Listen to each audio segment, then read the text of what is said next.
जम्मू व कश्मीर में हुनरमंद अफराद की कोई कमी नहीं है, लेकिन वादी कश्मीर से ताल्लुक़ रखने वाले अक्सर हुनरमंद अफराद को सरकारी सतह पर भी हमेशा से ही नज़रअंदाज किया जाता है। ज़िला बारामूला से ताल्लुक़ रखने वाले मोहम्मद रफ़ीक शेख, जो कि पेशे से एक फनकार है, आजकल कसमपुर्सी की हालत में ज़िंदगी गुजार रहे हैं। मोहम्मद रफ़ीक शेख का कहना है कि आज से 20 साल कबल बारामूला के डीसी ने उन्हें अगरचे रहने के लिए एक कमरे की जगह फराहम की थी, लेकिन आज 20 साल से ज़ायद अरसा गुजर जाने के बाद उन्हें दर दर की ठोकरें खाने पर मजबूर किया जा रहा है। मोहम्मद रफ़ीक शेख गुज़िश्ता 20 सालों से शुमाली कश्मीर के बारामूला में रिहाइश पजीर है और आज उन्हें बारामूला से नक्लो मकानी करने पर मजबूर किया जा रहा है। रफ़ीक जिस्मानी तौर नाखेज है और उन्हें फनकारी से बेहद मोहब्बत है। उनका बचपन से ही संगीत के साथ लगाव रहा है और इस हुनर को लोगों तक पहुंचाने के लिए उन्होंने कई कोशिशें की, लेकिन सरकार की अदम तवज्जुही की वजह से वो हर बार नाकाम ही हुए। उन्होंने काफ़ी बार रियासती सतह पर हुए संगीत मुकाबलों में हिस्सा लिया और इनामात भी हासिल किए। मोहम्मद रफ़ीक ने सरकार से मुतालबा किया है कि उनके रहने के लिए जगह फराहम की जाए ताकि वो अपने आगे की ज़िंदगी सुकून से गुजारें। बारामूला से नासिर काचरू के साथ आशिक मीर की कश्मीर क्राउन न्यूज़ डेस्क के लिए की खास रिपोर्ट। अस्सलामु अलैकुम नाज़रीन, आप देख रहे हैं कश्मीर क्राउन और मैं हूं आशिक मीर। आज हम बात करते हैं एक ऐसे फनकार की जिसने दौर जदीद से ही अपने आप को स्ट्रगल किया। यहाँ पर किसी ने भी इसका सपोर्ट नहीं किया। हम बात करते हैं मोहम्मद रफ़ीक शेख की, जिनका ताल्लुक बारामूला से है और 1993 में ये उधमपुर से बारामूला आए और यहाँ पर सरकार ने इन्हें नज़रअंदाज किया। हालांकि अगरचे सरकार की तरफ से इन्हें कई सालों तक रिहाइश के लिए रखा भी गया था, एक एकोमोडेशन भी दी गई थी सरकार की तरफ से, लेकिन उसके बाद इनको निकाला गया है। ये जो कलाकार है आज दर दर की ठोकरें खाने पर मजबूर है। टूरिज्म डिपार्टमेंट की तरफ से भी इनको एक लाइसेंस दी गई है जिस हवाले से ये काम कर सकते हैं कहीं पे भी, लेकिन क्यों इन जैसे कलाकारों के साथ आए रोज इस्तेसाल होता है। बहरहाल बात कराते हैं सीधे आपको मोहम्मद रफ़ीक शेख साहब से। शेख साहब, आपका सबसे पहले खैर मकदम है हमारी इस चैनल में। आपसे जानना चाहेंगे जी, 1993 में आप कश्मीर आए और आप एक आर्टिस्ट है, आपका हुनर यहाँ पर हर एक बच्चा जानता है। क्या सरकार आपके हुनर के बारे में, आपकी हुनर की कदर नहीं है सरकार को? क्यों आपको आज तक बेदखल रखा गया है? जी सर, ये बात तो सही है। मैं थोड़ा उर्दू सिंगर कलाकार हूँ। बिल्कुल। तो लेकिन पहले डीसी साहब जो होते थे उन्होंने मुझे एक 5,500 का बाजा छोटा सा खरीद के भी दिया था जी, लेकिन वो डीसी साहब बदली हो गया और जिन्होंने मुझे रिहैबिलिटेशन दी थी वो साहब गुजर गए, डीसी शेख हुसैन साहब जी। तो सन 2016 में मुझे उधर से वो बेदखल कर दिया, महला जदीद मैन बिहार बारामूला से। तो इस वक्त मेरे को सिर्फ मैं बरादरी और हिफाजत के मुताबिक यहाँ टिका हूँ और इतने साल हो गए, बूढ़ा भी हो गया हूँ। और मैं टीवी रेडियो मैकेनिक था, मैं नूर रेडियो का शागिर्द हूँ। मैंने जी 15-20 साल मैंने जुनेद के साथ और नूर साहब की दुकान पे काम किया, तो वहाँ भी रहता था। करामत कोइम साहब के ऑफिस भी चलाता था मैं जी। तो लेकिन ऊपर से मैं हैंडीकैप्ड हूँ, मेरी और कोई नौकरी, वो जगह भी छीन ली, तो दुकानें सब छीन ली। बिल्कुल, काफी अरसे से आप जी कश्मीर में रह रहे हैं जी। मैं बारामूला की बात करें हम, मैं बारामूला का हर एक शख्स आपको जानता है जी, बच्चा जानता है मेरी सबके साथ के। मैं कहूँगा कि इंतजामिया के लोग जो है, एडमिनिस्ट्रेशन के लोग जो है, वो भी आपके काम से तारुफ होगा उनको जी। लेकिन आपको आज तक, आप जिस्मानी तौर नाखेज भी है, आप अपने हाथ भी दिखा रहे थे हमें, आपके हाथ भी ठीक तरह से काम नहीं करते हैं, लेकिन इन सब चीजों के बावजूद आपको काफी टाइम से यहाँ पे जगह भी दी गई थी। वजूहात क्या बने इस चीज के कि आपको आज दर दर की ठोकरें खाने पर मजबूर है आप? ये देखिए सर, मेरा ये हैंडीकैप्ड सर्टिफिकेट भी है। बिल्कुल, ये हम देख रहे हैं। 1,000 रुपया मिलता है टोटल, तो 3,000 आज किराया मांगते एक मकान। मैं इस वक्त केबल वालों के पास नौकरी कर रहा हूँ, रिहैबिलिटेशन की वजह से उधर ही रहता हूँ। बिल्कुल। अब मैंने डाल गेट पकड़ा एक कमरा, तो वहाँ किराया देना, मैं यहाँ से चले जाऊँ मजबूर होके। बिल्कुल। क्यों? ये देखिए, ये मेरे फादर साहब का कागज है, मर चुका है आप सरकारी। ये मेरा राशन कार्ड है सर। बिल्कुल, ये मेरा राशन कार्ड है। मोहल्ला जदीद मैन बिहार बारामूला। मैं सिर्फ एक इस्लामिक नमाजी, मैं नमाजी भी हूँ, जी। तो इस वजह से मेरी रिहेबिलिटेशन कानूनी तौर जो है बारामूला डिस्ट्रिक्ट की है, जिस वजह से यहाँ दर दर की ठोकरें खा रहा हूँ। रिहाइश आपको दी गई है बाज़ाब्ता तौर पर, लेकिन यहाँ पर आपको जगह नहीं दी जा रही है बैठने के लिए। बैठने के लिए जगह नहीं दी जा रही, तो जिस वजह से मजबूर हो के मैं यहाँ से किसी और जगह जाने के लिए मजबूर हूँ। श्रीनगर मैंने कमरा पकड़ा एक डाल गेट में, तो अब कल परसों तक मैं वहाँ भी चले जाऊँगा। इतने अरसे से आप कश्मीर में रह रहे हैं, खासतौर पर बारामूला की बात करें तो किस तरह का प्यार यहाँ से लोगों की तरफ से आपको सर, मिला? इसी वजह से तो मैं यहाँ से गया नहीं सर जी, इसी वजह से, क्योंकि मेरी यहाँ बच्चे के साथ दुआ सलाम है। मैं यहाँ स्कूलों के प्रोग्राम भी करता हूँ जी, मुझे अवार्ड दिए जाते हैं, ऐसी बात नहीं। खौजी बाग स्कूल क्रिकेट मैच में भी मैंने अवार्ड भी लिया है, प्रोग्राम भी दिए हैं। रेडियो स्टेशन गुलाम रसूल आखून साहब, ये तला जहांगीर साहब जी, बाकी यहाँ ये हाई सेकेंडरी स्कूल अपना दीवान बाग इधर भी मेरे को अवार्ड भी दिए हैं। इसी वजह से, इज्जत की वजह से मेरी इधर दुआ सलाम सबके साथ। तो बूढ़ा भी हो गया, तीसरा रिहेबिलिटेशन भी यहाँ की, राशन कार्ड। बहरहाल आप एक कलाकार है, एक कलाकार की इज्जत करना हर एक का फर्ज है जी। आप कलाकारी में कब से हैं और कब से ये शौक आपको जग गया कि मैं, और किससे इंस्पायर हो गए? मैं तकरीबन कलाकारी में सन 1995 से स्टार्ट हूँ। मेरा उस्ताद वो चंद्रमबाड़ी का है, ये अल्ताफ मास्टर साहब। अच्छा, मैं उसका शिकायत हूँ। तो किस सिंगर को आप ज्यादातर लाइक करते हैं और किस सिंगर ने आपको इंस्पायर किया है और उसके गाने आप गाते हैं? जी, ये तो बहुत लंबी स्टोरी है। मैं तो अब दिल की बात कह दूं तो वो अच्छा भी नहीं लगता है और अच्छा भी लगता है। नहीं, बताइए, आज दिल की बात आपको सारी दुनिया देख रही है, पूरा मुल्क आपको देख रहा है, पूरी दुनिया आपको देख रही है। आप बता दीजिए अपनी दिल की बात, जो भी आपके दिल में है आज बता दीजिए खुल के। तो सर, मैं तो रफ़ीक साहब के बगैर और किसी कलाकार, मोहम्मद रफ़ी साहब की बात मैंने गाए, मैंने मेहंदी हसन के भी गज़लें गाई मैंने जी, बाकी किशोर के भी गाता हूँ। लोग पूछ लेते हैं तो गाना पड़ते हैं सर, लेकिन मैं हर कलाकार से घूम करके आता हूँ। तो ठिकाना रहने के लिए ठिकाना, टिकने के लिए ठिकाना मुझे रफ़ी साहब के गानों में ही आता है, तो जिस वजह से मैं रफ़ी साहब के गाने ही गाता हूँ ज़्यादा। और शॉर्ट में बात यह है कि मैंने बम्बे जाके दर दर की ठोकरें खाई हैं, मेरी उंगली काटी हैं, सर पे भी छुरे मरे हुए मुझे जी। तो जिस वजह से मैं रफ़ी के रिकॉर्ड ज़्यादा गाता हूँ। रफ़ी के दुख भरे गाने गाते हैं? दुख भी गाता हूँ, तो बिना दुख वाले भी गा लेता हूँ। थोड़ा सा हमारे ऑडियंस को सुना देंगे जी? आप अपनी इस आवाज़ से, और आपका इंस्ट्रूमेंट बहुत ही खूबसूरत है। मैंने लिस्ट नहीं लाई साथ में, भूल गया उधरी, लेकिन फिर भी एक कुछ भी सुना दीजिए जी, कुछ भी सुना दीजिए जी। ठीक है सर।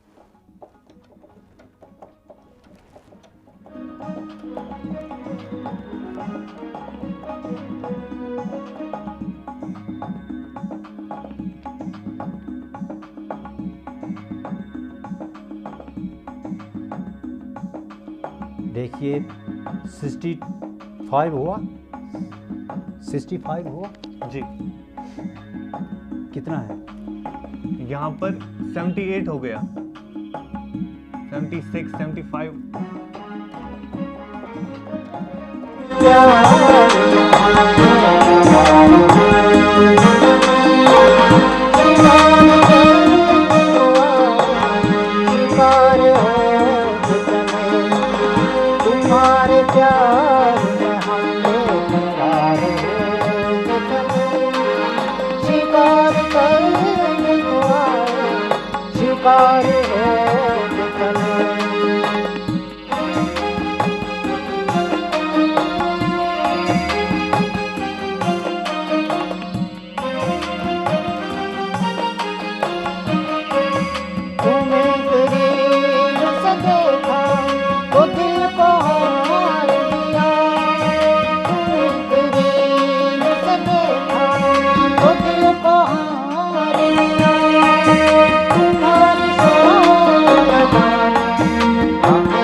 शिकार हो के चले तुम्हारे प्यार में हम बेकरार हो के चले, शिकार करने को आए, शिकार हो के चले।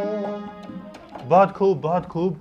रफ़ी शेख साहब, आपकी आवाज़ में वाकई में जादू है, एक दर्द है। मैं समझता हूँ कि कश्मीर के हर एक इंसान को इस चीज़ का बखूबी अंदाज होना चाहिए कि मोहम्मद रफ़ीक शेख ने एक बड़ी कंट्रीब्यूशन दी है। ख़ासतौर पर कश्मीर की बात करें तो कश्मीर में इन्होंने काफ़ी सारा वक्त सर्फ किया है और यहाँ पर लोगों की खिदमात के हवाले से अगर हम बात करें तो लोगों की खिदमात भी की है। आज ये कलाकार दर दर की ठोकरें खाने पर मजबूर है। यहाँ की सरकार को चाहिए मोहम्मद रफ़ीक शेख जैसे होनहार कलाकार, होनहार आर्टिस्ट की सराहना की जानी चाहिए, बल्कि इसको यहाँ पर दर दर की ठोकरें खाने से बचाना चाहिए। रफ़ी साहब, आखिर में आप यहाँ की सरकार से क्या अपील करना चाहेंगे, जिन्होंने आज तक यहाँ पर आपकी फलाह व बहबूद के लिए कोई काम नहीं किया? हालांकि आपको ये प्रूफ दिया गया है कि आप यहीं के बाशिंदे हो, आप यहीं के रहने वाले हो, लेकिन आज तक आपके साथ इस्तेसाल किया। अब आखिर पे आप क्या कहना चाहेंगे? देखिए सर, मेरी रिक्वेस्ट इतनी है कि यहाँ मुझे 97 में जब मुझे बाई ऑर्डर डीसी के थ्रू मेरे को हेल्प मिली इधर जी, और बाकी बाद में मिली इस्लाम में शामिल होने के बाद बरादरी थी और वो रही अलग। लेकिन रिहैबिलिटेशन के मुताबिक मुझे यहाँ से जो भी लेटर है, चाहे वो टूरिस्ट नेम साहब को डायरेक्टर के नाम पर लिखा हो, तो भी लेटर मुझे जो है यहाँ बारामूला डीसी साहब ही देते रहे। ये जो भी लिखे हैं ये सब डीसी बारामूला की हेल्प है मुझे। इन्हीं ने मतलब चाहे टूरिस्ट को लिखा चाहे किसी को लिखा, ये लेटर जो हैं ये सारे मतलब डीसी के थ्रू, एक ही नहीं है बहुत सारे हैं मेरे पास, तो लेकिन थ्रू मुझे डीसी से ही। लेकिन अफसोस इतना है कि अगर डीसी के थ्रू इतना कुछ है और इतना मालिक है और 93 से बाई ऑर्डर डीसी साहब के थ्रू ही मेरा ये कुछ हुआ, तो कम से कम डीसी साहब का फ़र्ज बनता है। हालांकि मैं गवर्नर साहब से भी 2-3 लेटर डीसी को पहुंचे हुए मेरे नाम से। मोहम्मद रफ़ीक शेख साहब वजीर चंद, लेट वजीर चंद मेरा फादर साहब का नाम है। मेरी मदर भी हिंदनी थी, वो गुजर चुकी है, और फादर भी गुजर चुका है। तो वापस मैं पीछे कभी जा नहीं सकता हूँ और ना मैं जाऊँगा भी। और है भी स्टेट है, मैं चाहे जम्मू रहूँ या उधमपुर रहूँ, श्रीनगर रहूँ या बारामूला रहूँ, बिल्कुल मैं मालिक हूँ हर जगह। लेकिन मुझे बेघर कर रखा है, तो कम से कम यहाँ के अफसरान का या दीनी तौर का भी जो फ़र्ज बनता है कि इंसान के साथ इंसानियत के नाते पेश आना। तो कानूनी तबका मेरे को कागज़ों में कुछ और लिखा है और नज़रों में मुझे भिखारी की तरह रखा है, ये ठीक नहीं है। मैं ये चाहता था कि मेरे को भी अगर कोई थोड़ी मती मंडला 2 मंडला जगह या कोई 2-4-5 लाख कुछ मददी गवर्नमेंट या कोई भी किसी तरीके से होती, तो मैं भी कहीं 2 मंडले कुछ नहीं 1-2 कमरा बनाता, कोई सहारा बना लेता। और मैं भी आप लोगों के साथ ऐसे भी बंदगी के लिए जाता हूँ, तो ऐसे भी चलना ही है, तो और नहीं भी मिलेगा हमें तो भी चलना ही है, ऐसी बात ही नहीं। कोई भी यहाँ रहें या किसी जंगल मंगल में रहें, तो बंदगी तो है ही है। मैंने माँ बाप की सेवा की है 12-13 साल, संस्कार भी मैंने दोनों का किया है। मैं मुस्लिम लड़का हूँ, संस्कार किया है मैंने दोनों माँ बाप का। और मंगत माँ बाप का मुझे पता नहीं है, जो कश्मीरी माँ बाप थे उनसे मुझे पता नहीं, क्योंकि मैं बच्चा था छोटा। ये दोनों माँ बाप का लफड़ा है, इसमें मेरा कोई कसूर नहीं है। इसमें कश्मीर की आबादी जान सकती है और आर्मी इंडियन मिलिट्री जान सकती है, क्योंकि मैं मर चुके फौजी का बेटा हूँ। मेरे साथ जो भी कोई गुनाह करेगा तो उसको मेरी बददुआ लगेगी और उसकी 7 पीढ़ियाँ तक मैं बददुआओं से नुढ़ा डालूंगा। कश्मीर की आवाम क्योंकि से मैं एक बेकसूर आदमी, मेरे साथ देखिए उंगली काटने का क्या मतलब है, सर पे जख्म छुरे देने का क्या मतलब है। मैंने बम्बे तक भीख मांग के रोटी खाई, बिल्कुल, और होश आई यहाँ गुरुद्वारे में रहा, मैं सरदार बन के रहा इधर। मेरा पुराना नाम शंकर दास है, सन्ना बीर चांदू में। मैं फिर पगड़ी शगड़ी रखी, उतार दी, और फिर मैंने मस्जिद में नाम लिखवाया और उर्फ मोहम्मद रफ़ीक शेख। आज भी मेरी गुरुद्वारे वालों से मेरी कोई दुश्मनी नहीं, मेरे अपने खाज। मेरा पुराना नाम शंकर, मैं उधर भी हकदार हूँ और उधर भी हकदार हूँ। नफरत तो मुझे किसी से नहीं, लेकिन मैं स्टेट का मालिक हूँ, मैं बाहर का आदमी नहीं हूँ। मेरी 3 बेटियाँ छीनी गई, और जिस घर मैंने शादी की थी उनके घर भी कोई मर्द पुत्र है ही नहीं, एक ही बेटी है जिसका खामद मैं था, यानी कि सास माँ और माँ बेटी। उनके आगे कोई मर्द पुत्र औलाद ना हिंदू है कोई, ना मुसलमान, ना सिख, ना ईसाई, ना सिविल ते ना मुलाजिम। मेरे को दी थी बेचारों ने घर में आके लड़की शादी करके, और मुझे घर से आपसे कोई चोरी नहीं, मुझे जहर पिलाई गई थी कि ये मतलब ख़त्म हो जाए। तो मैं क्लांट मास्टर हूँ, 20 नाग साज बजाता हूँ मैं, मेरी उंगलें दुख के मुताबिक काटी गई कि ये कोई चीज़ ना बजा सके। लेकिन यहाँ मैं डॉक्टरी इलाज कराता रहा और नमाजें भी पढ़ता रहा, और मंदिर गुरुद्वारे चर्च मस्जिदों में मैंने हर जगह बंदियाँ की। मेरा कोई दुश्मन नहीं है इस दुनिया में। मैंने चर्च में भी प्रोग्राम दिए मोहम्मद रफ़ी के नाम से, आज भी नाम होगा उधर। मैं कोई अंग्रेज़ नहीं हूँ, बाहर से नहीं आया हूँ, मैं जम्मू एंड कश्मीर का पुश्तनी बिशिंदा हूँ। मेरी मदर का संस्कार राम सिंह के महलों के ऊपर बबली नाम जगह एक है, उस जगह पर मेरे रिश्तेदार हैं, मैंने उधर संस्कार किया है। और फादर का संस्कार भी अपने डिस्ट्रिक्ट उधमपुर तहसील रामनगर किया है। लेकिन मैं दोबारा जब 93 में यहाँ पहुँचा, उन दिनों में मैं भी मेंटल था, पागल था, मैंने भीख मांग के रोटी खाई है। आपसे क्या चोरी है जी। इसमें शर्म वाली कोई बात नहीं है। मैं टीवी मैकेनिक हूँ, रेडियो मैकेनिक हूँ, छाते रिपेयर करता हूँ, मेरी दुकान भी बंद कर ली अभी वो जो 2000 में। जी। अब ये इल्म कसब है मेरे पास, मेरे कसब जो है उनको बंद करा दिए जा रहा है और मुझे भिखारी की तरफ भगा दिया जा रहा है कि ये किसी का चीज़ का ना रहे। तो ये जो उसूल है जो ये ठीक नहीं है मेरे हिसाब से। इसमें चाहे मुलाजिम हो या सिविल हो, इनको उसूल के मुताबिक चलना चाहिए। मेरी हिफाजत करें ताकि मैं भी अब ज़िंदगी आप लोगों हो सकता है मेरी हिफाजत करें, हो सकता है मुझसे ही आप लोगों को ऐसी अच्छी तूफ़ान की चीज़ मिले, कोई तूफ़ान की बात जुबान से मिले जो आपके परिवारों को काम आए, हो भी सकता है। लेकिन जब मुझे ही तकलीफ में मैं जब भटकता हूँ कभी यहाँ तो कभी वहाँ, मैं किसी को क्या बताऊँ? बिल्कुल, मैं किसी का क्या अच्छा कर सकता हूँ? मोहम्मद रफीक शेख साहब एक मेहनतकश कलाकार है और इन्होंने काफ़ी ज़्यादा स्ट्रगल किया है। सरकार को चाहिए इन जैसे होनहार कलाकारों के लिए कोई ऐसा इकदाम उठाए ताकि इनकी ज़िंदगी भी संवर जाए। मोहम्मद रफीक शेख साहब की उम्र भी अब मेरे ख्याल से 40 से पार हो गई है, 60 से पार हो गई है इनके कहने के मुताबिक। लेकिन इस उम्र में भी इन जैसे कलाकारों को दर दर की ठोकरें खाने पर मजबूर कर रही है यहाँ की सरकार। लिहाजा यहाँ की सरकार को चाहिए इन जैसे कलाकारों की हौसला अफजाई करे, ना कि इन जैसे कलाकारों की दर दर की ठोकरें खाने पर तरस ना आ जाए। बहरहाल ऐसे ही और कलाकारों से आपकी मुलाकात कराते रहेंगे। फिलहाल मुझे दीजिए इजाजत। आशिक मीर, बारामूला से कश्मीर क्राउन के लिए। तेरा घर ये मेरा घर, किसी को देखना। आप भी अपने घरों को शानदार बनाने के लिए तशरीफ लाइए एरोबा बाथ गैलरी, जहां Kajaria ceramic wall and floor tiles, Hindware sanitary, CP bath fittings, vanities, chimneys, gas hobs, cooktops, cooking range, shower enclosures and panels, AO Smith, normal and hot water purifier, Neelkant, 100% stainless steel sinks, well spun, 100% waterproof and fireproof flooring, Alchemy luxury bath fitting and sanitary ware. Contact Aruba Bath Gallery, exclusive gallery for Kajaria and Hindware, Umarabad HMT Srinagar. Cell number 9419006833, 9906280282, 9906434365.